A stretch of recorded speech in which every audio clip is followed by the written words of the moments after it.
We are back in the cryptid vault, and I'm going to be talking about the Beast of Busco. So what is it, you ask? It's actually a giant snapping turtle. That's correct, a giant snapping turtle. Lord, a snapping turtle. Now, in my mind, I'm thinking about the turtle from the Never-Ending Story.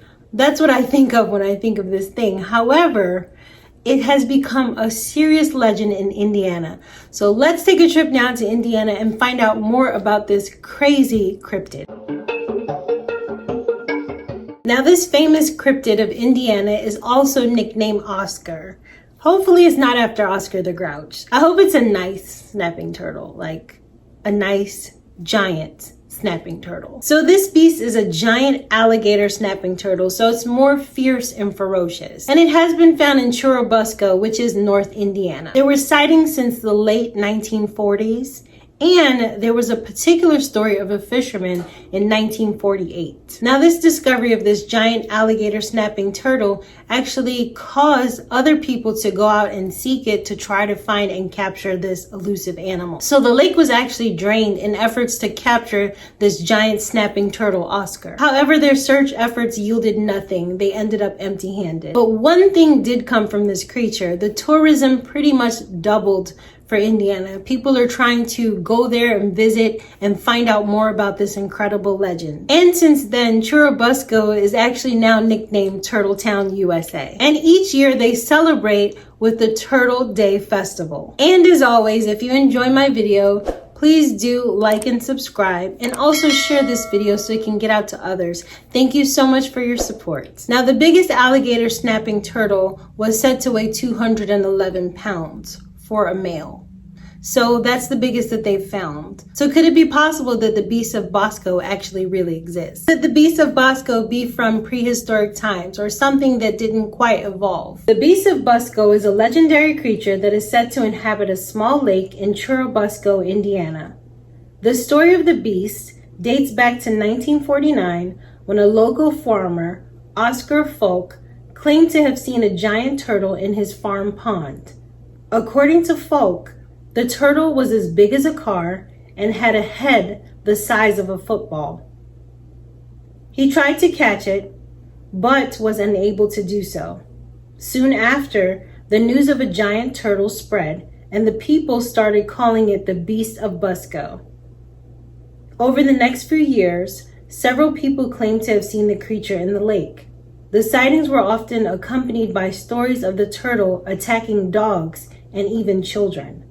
The legend of the Beast of Busco grew, and people from all over the country came to Churubusco to try to catch the creature. In 1953, a local businessman named Gale Harris decided to capture the Beast of Busco and put it on display for the public. He offered a reward of $5,000 to anyone who could catch the turtle.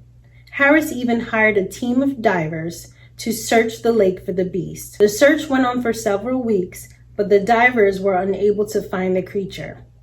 Some people claim that the turtle had already been caught and killed, while others believed that it was still alive and hiding in the lake.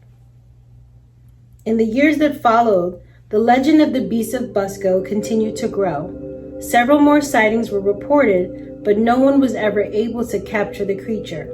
Some people even claimed that the turtle was immortal and had been living in the lake for hundreds of years. Today, the legend of the Beast of Busco lives in Churubusco. The town has a festival every year to celebrate the creature, and there's even a statue of the beast in the town square. In 1948, there was a major sighting of the Beast of Busco. Ora Blue and Charlie Wilson, brother-in-laws of Gale Harris, claimed to have had an encounter with the turtle on July 27th of 1948. They claimed that the turtle suddenly surfaced alongside of their rowboat while they were fishing, and some sources state that it tried to take their fishing poles. They described it as having a head the size of a child and a back as broad as their boat. According to Blue, he reports, "We saw the big waves a-rollin', and up came the turtle. I've never seen one so big.